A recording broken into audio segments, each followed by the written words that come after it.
también a las autoridades que nos acompañan el día de hoy, a los párrocos también de las diferentes parroquias a las cuales ustedes pertenecen.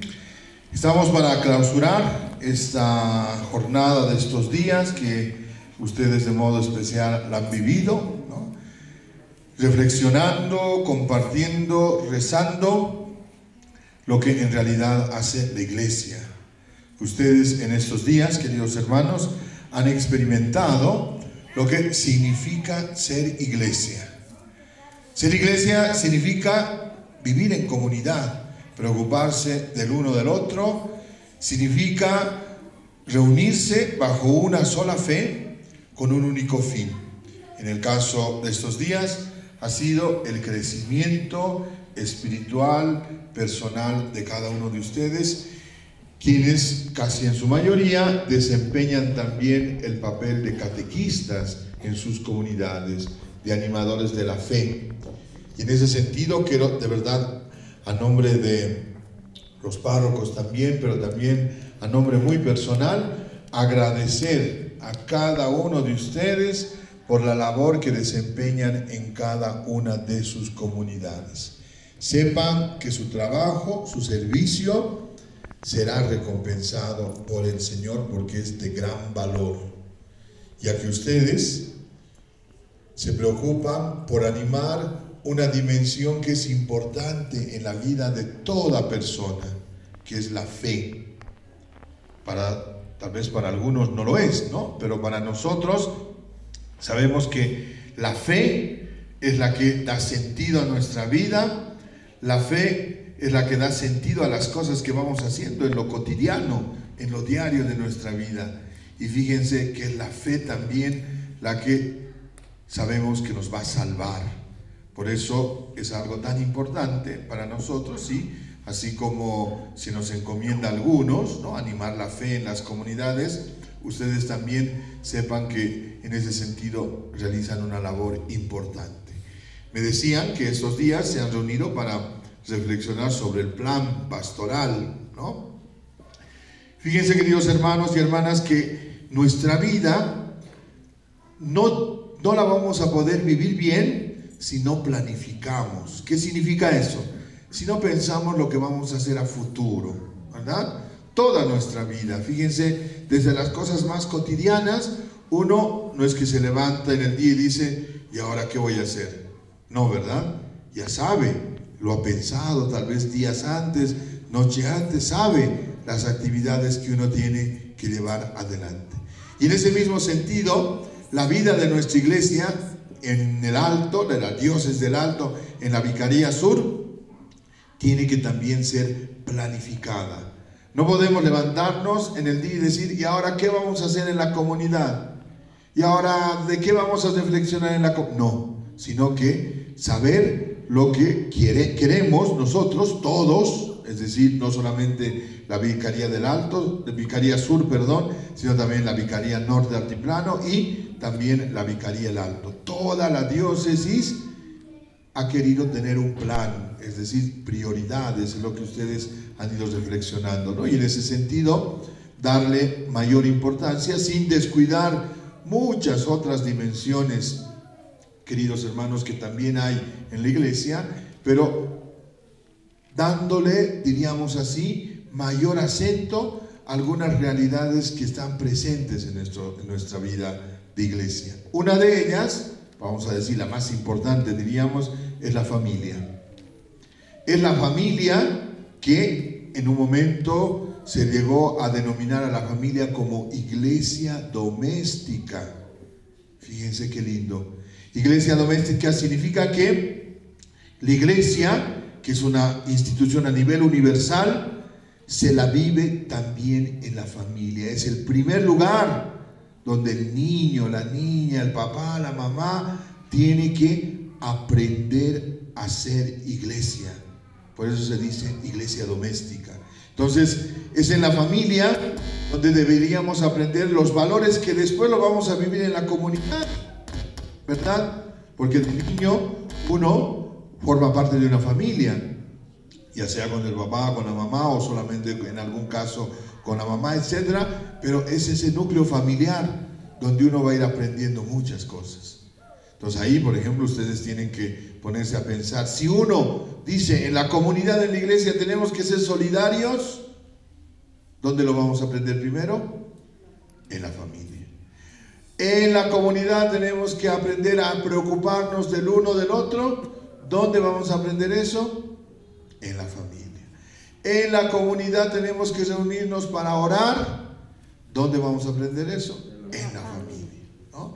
Y ahí pasamos a una otra prioridad que seguramente lo han vivido, lo han reflexionado ustedes, que es los laicos. ¿Quién es el laico? Todo bautizado que se compromete a vivir con seriedad su vida cristiana. Ustedes son laicos, ¿no? Que están viviendo seriamente, ese es su compromiso cristiano, con un servicio concreto de catequistas, animadores de fe en cada comunidad.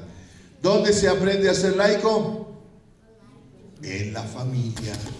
Si en la familia yo no aprendo qué significa ser cristiano, hijo de Dios, difícilmente que después voy a poder comprometerme en la comunidad.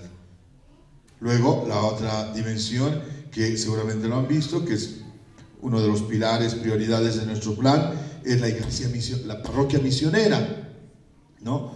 Este deseo de salir y anunciar también a hermanos nuestros que todavía no han escuchado el anuncio de la buena noticia, que todavía no conocen a Jesús. Fíjense, estamos en el 2023, siglo XXI. La evangelización a América Latina ha llegado hace 500 años atrás, más de 500 años. Y fíjense, hay todavía hermanos nuestros, comunidades, que no han llegado a escuchar quién es Jesús, no lo han llegado a conocer. Entonces nuestra labor es ser estas personas nosotros que anunciemos a esos hermanos. O por el contrario también hay hermanos que habiendo escuchado quién es Jesús, habiendo sido parte de la iglesia, por algunas razones se han alejado. Nuestra tarea es ir al encuentro también de ellos como parroquia misionera. Luego, la otra realidad, los jóvenes, ¿no?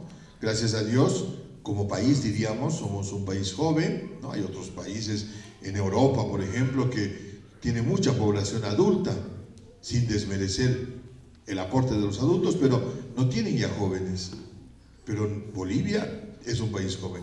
Nuestra diócesis es una diócesis joven, ¿no? Ahora se ven algunos jóvenes aquí presentes y entonces queremos también a ellos hacerlos parte de nuestra iglesia, de nuestra comunidad, que desde su ser joven puedan también aportar con todo lo que saben, su entusiasmo, su creatividad, etcétera, su alegría en el anuncio de la buena noticia. Y por otro lado, por último, las vocaciones, ¿no? A nivel mundial vivimos una crisis de vocaciones, ya no hay jóvenes y tampoco señoritas, pero especialmente jóvenes que quieran formarse para ser sacerdotes, ¿no? Y ustedes lo viven, muchos de ustedes lo viven también, ¿no? Comunidades grandes, parroquias grandes, donde hay un sacerdote, o sacerdotes que tienen que llevar adelante 2 parroquias, ¿no? Porque no tenemos vocaciones. Entonces, aquí volvemos al principio, ¿no? La familia. Qué importante que desde la familia apoyemos a los jóvenes a que descubran su vocación. Muchas veces, queridos papás, queridas mamás, yo lo digo sin ningún temor, muchas veces como papás somos egoístas, porque no pensamos en la felicidad del hijo o de la hija, sino en nuestra felicidad, ¿verdad? Entonces decimos, yo quiero que mi hijo sea abogado, pero no le gusta, no, yo quiero, porque me va a hacer feliz a mí como papá. Yo quiero que mi hija se case, quiero tener nietitos, quiero tener un yerno. Pero es el deseo de la mamá, del papá. Tal vez el hijo o la hija no quiere eso o no es su vocación. Entonces fíjense cómo con ese detalle, que no es tan detalle, es una cosa muy seria en la vida de la persona, podemos hacer que una persona no llegue a ser feliz. Sí, muchos títulos, muchos estudios, pero no feliz. Sí, con un esposo, con una esposa, con hijos, pero no feliz. ¿Por qué? Porque no ha descubierto su vocación. Por eso al hijo hay que ayudarle en la familia, con los valores, con la oración, con la palabra de Dios, a que descubra a qué le está llamando Dios, qué es lo que quiere. Entonces, imagino que todo esto lo has reflexionado más profundamente en estos días y ojalá que esto lo pueda vivir también, repito, en su familia, en su comunidad y en cada parroquia a la cual pertenece. Y haciendo alusión a una cosa brevísima acerca de la palabra de Dios el día de hoy, fíjense que en el Evangelio, en la primera lectura, comienza diciendo que así habla el Señor. ¿Qué es lo que dice el Señor? Alégrate mucho, hija de Sión. Es un anuncio que en un momento también difícil, triste del pueblo de Israel, Dios le está pidiendo alegrarse, ¿no? Y creo que estas mismas palabras el Señor nos los dice a cada uno de nosotros. Al final de la frase pongan su nombre, ¿no? Alégrate mucho, Pedro, alégrate mucho, María, alégrate mucho, Sandra, alégrate mucho, Carlos. Cada uno su nombre. Es el Señor que nos está hablando a cada uno de nosotros y nos está pidiendo alegrarnos. El Papa Francisco, que en muchas oportunidades nos llama siempre a ser cristianos alegres. ¿Qué significa eso? Que no andemos tristes, ¿verdad? ¿Por qué? Porque tenemos que enfrentar incluso las realidades de dificultad con esperanza. Eso significa la alegría. La alegría no significa dejar de lado los problemas. Estamos viviendo una situación difícil a nivel mundial. Con el cambio del clima tal vez no lo sentimos mucho, o tal vez ustedes lo sienten porque las personas adultas nos dicen, ¿no? Por ejemplo, aquí antes no hacía tanto frío, ahora hace más frío, ¿no? Antes no había tanta sequía, no había inundaciones. ¿Qué es lo que está pasando? Estamos viviendo una situación difícil a ese nivel. O algo más propio de nosotros como país, como Bolivia, la violencia, ¿no? Qué triste ver casi cada día en las noticias violencia contra la mujer, contra los niños o contra todos. Entonces es una situación de dolor. ¿Qué es lo que nos está diciendo el Señor? Miremos esa situación de dolor con esperanza, con alegría, sabiendo que eso es posible que cambie. Es posible cambiar esa realidad de dolor. Entonces se nos pide mayor conciencia con el medio ambiente. Se nos pide mayor conciencia también con estas realidades de sufrimiento, de violencia que viven nuestros niños, que viven las mujeres, para que desde donde estemos seamos también promotores de paz. Me han dicho que el tema de los concursos de cantos ha sido el canto de paz, ¿verdad? Entonces hagamos también todos ese compromiso de crear una sociedad en paz, es decir, libre de violencia. Familias en paz, parroquias, comunidades en paz, donde no exista el mínimo signo de violencia. Porque en la violencia, queridos hermanos, como ocurre en muchas cosas, vamos de poquito, ¿no? Desde decir a alguien, cállate, ya estamos ejerciendo violencia.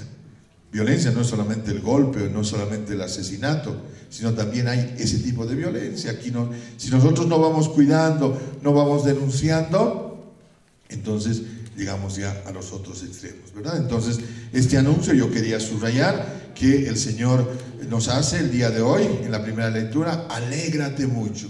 Vive tu vida con esperanza, sabiendo que las cosas difíciles van a cambiar. Depende de Dios, pero también depende de lo que nosotros, cada uno de nosotros, vayamos haciendo en nuestras comunidades. Entonces, de verdad, nuevamente, muchísimas felicidades por estos días que han tenido, compartiendo en comunidad y haciendo presente y real esta iglesia que vive en el Alto, esta iglesia que camina en la Vicaría Sur Altiplano.